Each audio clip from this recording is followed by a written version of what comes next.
Hey guys, welcome back to Techness Arena, your code channel for all things tech. So, are you then ready for the third part of our Excel series? In this video also, I'll discuss 5 new questions with you. In our previous parts, we've covered 10 questions. So, let's start with our 11th question in today's video. Question number 11. How do you insert a comment in a cell in Excel? Adding comments to cells is a useful way to provide additional information or context about the data. So, here are your options. Option A.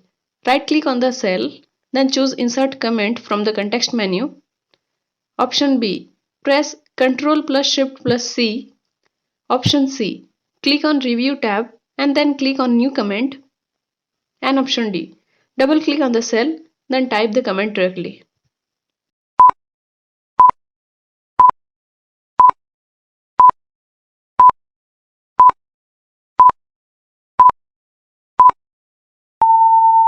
So, the correct answer is option A. Right-click on the cell, then choose Insert Comment from the context menu. To insert a comment in a cell in Excel, you can right-click on the cell where you want to add the comment, then choose Insert Comment from the context menu. This action will insert a comment box where you can type your comment. Comments are indicated by a small red triangle in the top right corner of the cell. Question number 12. Which function would you use to find the largest value in a range of cells in Excel?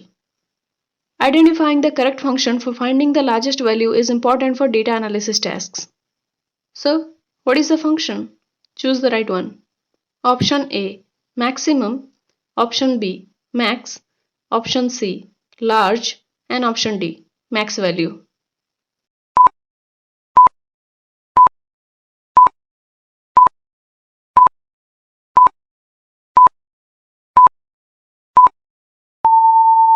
So, the correct answer is option B. Max.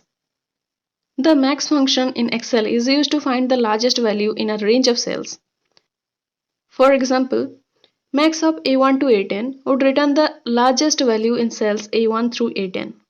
Remember, all the formulas in Excel starts with an equal sign. This function is straightforward and commonly used in data analysis and reporting. Question number 13. What does the COUNTIF function do in Excel? So, choose the right one among the following 4.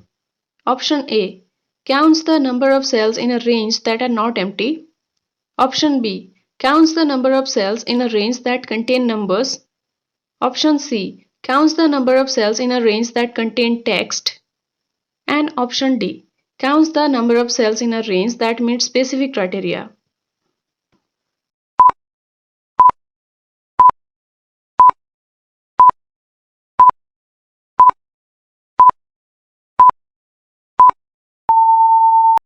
The correct answer is option D.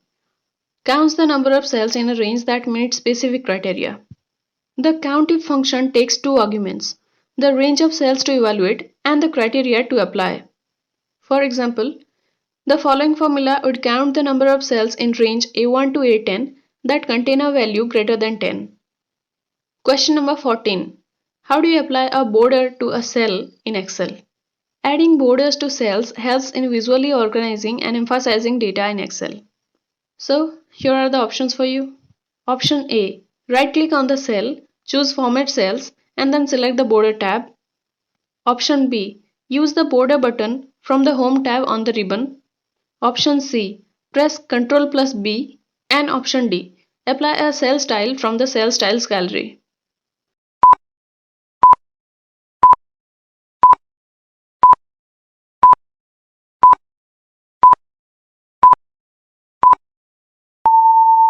So, the correct answer is option B. Use the Border button from the Home tab on the ribbon. To apply a border to a cell in Excel, you can use the Border button from the Home tab on the ribbon. This button allows you to choose from various border styles, including top border, bottom, left, right, and more. Simply select the cell or range of cells you want to apply the border to, then click the desired border style from the Border drop-down menu.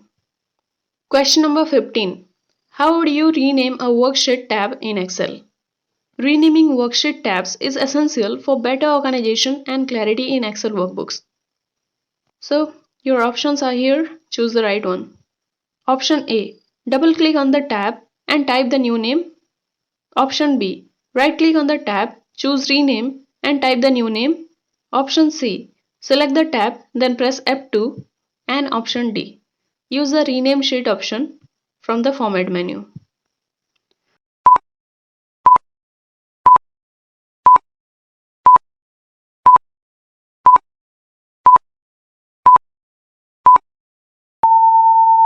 So for this question, we have two right options. Both option A and B are correct.